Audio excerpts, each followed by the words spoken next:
The greatest trick the devil ever pulled was convincing people he didn't exist. The greatest trick Sony ever pulled was convincing people the Sony FX3 was a real cinema camera. Well, the second greatest trick. The other great trick was convincing people the FX3 was a different camera to the Sony a7S III, also not a cinema camera. But whichever of those tricks you fell for, don't feel bad, because we all fell for it. Sony cameras are great cameras, and when we talk about the FX3 and compare it to the competition, Sony has the best autofocus, the best low light, the best variety of lenses, and the most convenient camera body all in one tiny package. But what it doesn't have is a cinematic image. It has a very digital look. But all cameras are now digital, so don't they all look digital? Well, I guess what I mean is more digital. Digital artificial. Digital overly sharp. Digital featuring skin tones and colors that don't quite feel natural but also don't feel stylized in an appropriately cinematic way. I mean, you can't point to one aspect specifically about a Sony image creating this aesthetic because it's kind of everything. It's literally the Sony look. It's the Sony vibe. And the Sony vibe is not a vibe. Sony FX3s produce the most digital looking image of the top camera brands right now. And how you perceive that digital look is very subjective. Some people absolutely love it, and after all, it's so clean, so crisp, so technologically advanced. For a lot of use cases such as corporate videos and certain documentaries, the Sony look is ideal. But for others like myself who are obsessed with the film look, it is not ideal. This Sony look is at best sterile and at worst makes me want to vom in my mouth a little. Now, before I mobilize the hate brigade in the comments talking about how the creator was shot on the Sony FX3s, let's address that little nugget head on.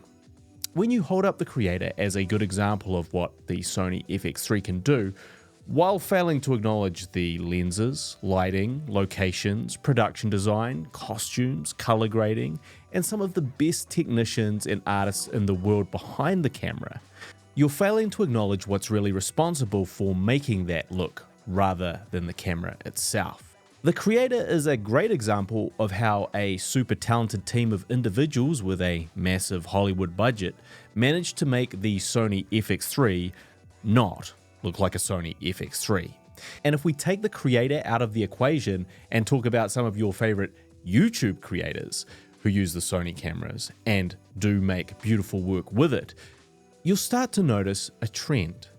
They all do their best to fuck up the Sony image. They will push their Sonys to the point where it doesn't look like a Sony anymore. And there are multiple techniques at play here, but if the Sony look was so great, why are all your faves working so hard to make their Sony content not look like Sony?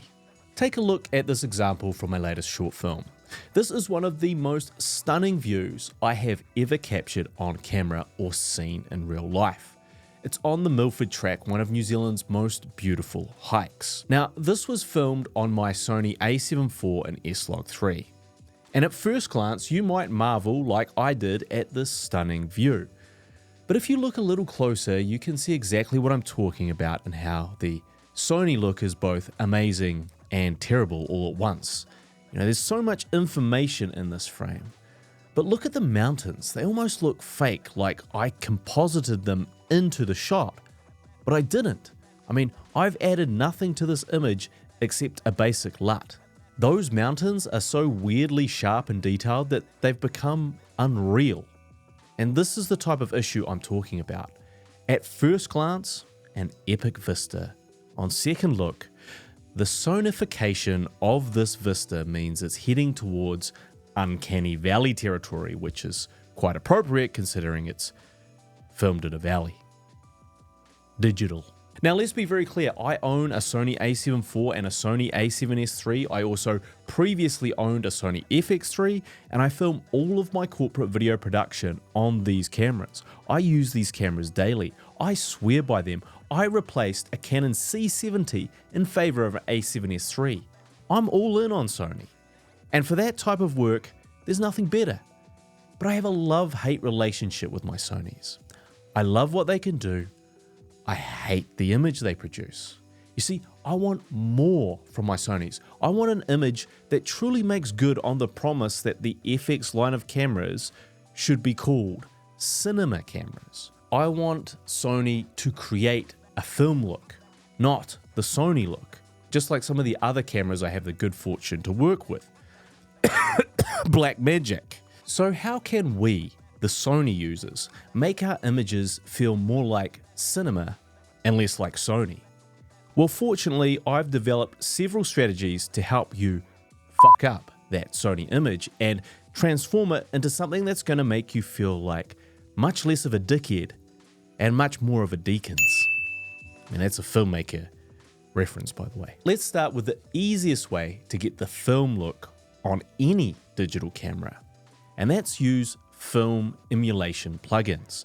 There are several on the market, and I have been using Dehancer as my film emulation plugin of choice that works with DaVinci Resolve, Final Cut Pro, and Premiere. You can find my discount code in the description. Film emulation is, as you might have guessed, running your video through a process that emulates the qualities and look of specific film stocks. Dehancer allows you to convert your footage from any camera and apply one of these film stock emulations to create a look that is much closer to your favorite films that were shot on film. When I was first approached by Dehancer about their plugin, I have to admit that I was very skeptical. I thought it'd be like adding some Instagram filter to my color grade. Oh boy, I was wrong. Dehancer is my favorite final step in my color grading process. In DaVinci Resolve, I add a final node and then apply the Dehancer plugin to it. I select my film stock, my favorite probably being Kodak 250D, and adjust its settings in terms of intensity, color, exposure, contrast, and then apply things like film grain, halation, and bloom. Now, what's so great about Dehancer, apart from the wide variety of film stocks available, was how much control you have over the film look you're creating. It can be subtle, extreme, or somewhere in the middle. But regardless of where you end up, even if you don't use the film stock but just add film grain to your image with Dehancer, you're going to end up with something really interesting, unique, and a million miles away from that clean digital Sony look. Dehancer is used on almost every single one of my narrative projects and is one of my favorite ways to bring something different to my work. The second way you can help transform your Sony image if you have a FX3 or A7S III is to shoot in ProRes RAW externally to an Atomos Ninja V. S-Log3 as a generic log profile is fine, but comparing it to Redcode RAW or B-RAW or Nikon's Z-RAW or Canon's RAW Light formats exposes just how mediocre and limited S-Log3 really is. It gives you very little flexibility and latitude in post-production. 10-bit log profiles just don't hold that much information. Filming ProRes RAW externally can give you those raw options that are so critical in getting the best image possible and letting you really play around in post-production with the look you want instead of having to accept the look you have. It lets you easily and quickly adjust exposure, contrast, white balance in ways that are just not possible in regular S-Log3. And ProRes RAW is a 12-bit color, not 10-bit like the S-Log3, and when it comes to color grading, this makes a big difference. And I was reluctant to get on the ProRes RAW bandwagon because buying an extra monitor to record with seemed like an expensive pain in the ass. And of all the RAW codecs, it also seemed that ProRes RAW was the worst because of its lack of compatibility with DaVinci Resolve. But after extensive testing on a recent short film, I quickly changed my mind. Filming in ProRes RAW is an important step in getting the most out of your Sony FX3. But what about its incompatibility with the best editing software, DaVinci Resolve? Well, fortunately, there's a workaround. While ProRes RAW cannot be edited or recognized in DaVinci Resolve currently, there is an affordable software solution called ProRes RAW to CDNG converter. And this software will convert your ProRes RAW files to Cinema DNG image sequences. These DNG sequences can be edited in DaVinci Resolve and retain all the raw functionality and options of the original files. Just import your ProRes RAW files and select whether you want uncompressed, which are massive, or smaller compressed DNGs. You get 3 different compression ratios, 3:1, 5:1, and 7:1. And I've found that using 5:1 or 7:1 will give you great quality at a reduced file size, and your image sequences will wind up being slightly smaller than your original ProRes RAW file. Now these DNGs will also embed any audio you have recorded and play very smoothly in DaVinci Resolve. The only drawback to this conversion process is that it will take several hours for you to batch convert all your video files from ProRes RAW to DNG, and it adds an extra step in the pipeline before you can edit it. But I just set these to convert overnight or while I do something else. The end result is that you now have what many other cinema cameras have internally for the edit, a RAW format with a huge amount of 12-bit color information. Now, this puts the FX3's color grading potential on par with Blackmagic's B-RAW or Canon's RAW Lite. I would say for any project you want a nice image to grade with, then shooting ProRes RAW is definitely worth it. The third and final step in getting your image to feel like something organic and more film-like is to change the type of lenses you use. It's time to stop using the Sony G Master lenses and start going vintage. Now, I've done a whole episode on the merits of vintage glass, but utilizing vintage glass on modern cameras is going to have the effect of softening your image, reducing its sharpness, and introducing imperfections that can greatly assist in making your image feel less, shall we say, manufactured. My favorite vintage lenses are the Leica Almarit R lenses, but you could also try other more affordable options like the Helios 44-2, Contax Zeiss sets, Super Takamura lenses, and many others. The only problem with vintage lenses is manual focusing, but I have videos that talk about the ways you can address that issue as well. Now, if you absolutely can't live without autofocus, but you still want that vintage look, then there's a new type of adapter that can potentially give you the best of both worlds, the Module 8 tuner.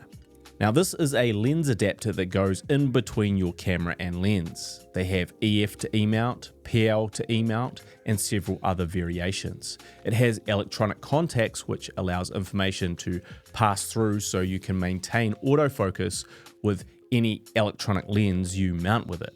Now I chose the EF mount version due to the wide availability of affordable EF lenses, many of which I already have to use with my Blackmagic cameras. The Module 8 tuner has a very unique trick to it. Each model replicates the look and characteristics of a classic cinema lens.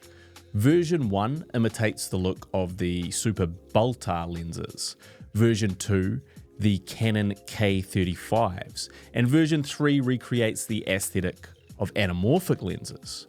A dial rotates on the adapter and allows you to adjust the intensity of those characteristics, with 1 being the lowest and 10 being the most intense.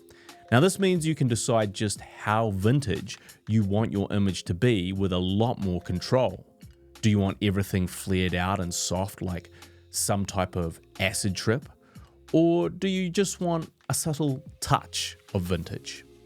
I chose version 1, the Baltar module, as this has the most pronounced vintage characteristics, and as we've established, I want to fuck up my Sony image to the point where it's unrecognizable.